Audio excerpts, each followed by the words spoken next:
NASA ने ढूंढी दूसरी धरती जहां चांद की तरह पत्थर नहीं पृथ्वी की तरह पानी से भरे कई महासागर हैं। भारत से मांगी चंद्रयान 3 की तकनीकी, कहा कि इसे अमेरिका को बेच दीजिए। सुनते ही भड़क गए इसरो चीफ। ब्रेन डेड की थ्योरी पर चलने वाली दुनिया हुई भारत की ऐसी मुरीद, भारतीयों के लिए निकाल रही वैकेंसी। चांद और शुक्र की बात छोड़िए, नासा के वैज्ञानिकों ने एक ऐसा ग्रह खोज लिया है जहां धरती की तरह जीवन संभव है और पानी की कोई चिंता नहीं है। कई महासागर भरे हुए हैं। ये ग्रह कौन सा है और रिसर्च में क्या क्या मिला है वो हम आपको बताएंगे, लेकिन उससे पहले बताते हैं कि इसमें भारतीयों की क्या भूमिका होने वाली है। जो नासा खुद को हीरो समझता था, वो भारत से अब क्या चाहता है। दरअसल नासा के वैज्ञानिकों को भी ये अक्ल आ चुकी है कि भारतीय वैज्ञानिक जो चीज कम पैसे में बना देंगे वो हमारी 7 पीढ़ी भी नहीं बना पाएंगी। इसीलिए चंद्रयान 3 की तकनीकी इन्होंने भारत से मांगी। इसरो चीफ एस सोमनाथ ने यह किस्सा एपीजे अब्दुल कलाम की जयंती पर खुद शेयर किया। उन्होंने कहा, चंद्रयान 3 की सफल लैंडिंग से पहले ही नासा की सबसे बड़ी रिसर्च सेंटर जेपीएल के 5 से 6 वैज्ञानिक यहाँ पर आए।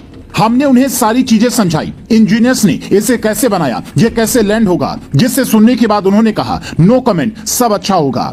एक वैज्ञानिक ने तो ये तक कह दिया कि ये काफी सस्ता और अच्छा है, आप इसे हमें बेचते क्यों नहीं। जिससे सुनते ही एस सोमनाथ भड़क उठे। उन्होंने कहा कि अब ब्रेन डेड वाला दौर गया। ब्रेन डेड का मतलब है कि प्रतिभा का पलायन, मतलब हिंदुस्तान के अच्छे वैज्ञानिक और इंजीनियर्स को जैसे अमेरिका मोटा पैसा देकर अपने यहाँ बुला ली और फिर वो देश के लिए नहीं बल्कि अमेरिका के लिए काम करे। तो ये एक तरह से देश का टैलेंट खराब करने की बात हुई, क्योंकि ये देश के काम तो आया नहीं। तो इसीलिए इसरो चीफ आज की युवा पीढ़ी से कह रहे हैं कि आप इंजीनियरिंग कीजिए, वैज्ञानिक बनिए।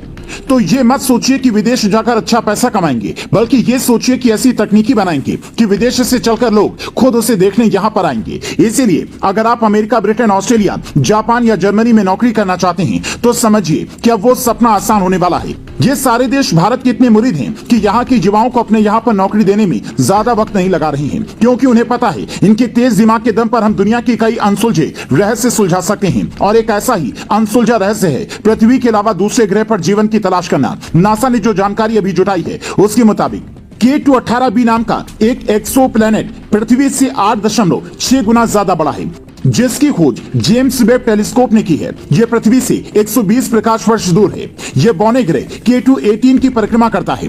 वैज्ञानिकों ने इसे हाइसीन एक्स प्लैनेट बताया है, जिसका मतलब है कि यहाँ पर हाइड्रोजन खूब है और इसकी सतह पानी से ढकी हुई है।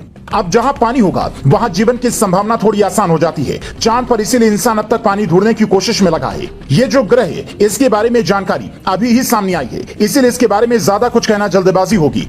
पर नासा के वैज्ञानिक इस बात को लेकर आश्वस्त हैं कि भारतीय तकनीकी के दम पर सस्ता और अच्छा काम अगर कर लिया तो चंद्रयान 3 पर जैसे भारत ने सफल लैंडिंग की, ठीक वैसे ही दुनिया को हम कुछ नया तलाश कर दे सकते हैं। ये हर भारत और भारतीय के लिए गर्व की बात है और होनी भी चाहिए, क्योंकि कभी विज्ञान के क्षेत्र में नासा की तूती बोलती थी और आज भी उसका जलवा है। ऐसे में अगर नासा इसरो का मुरीद है तो वैज्ञानिकों को बधाई तो बनती ही है।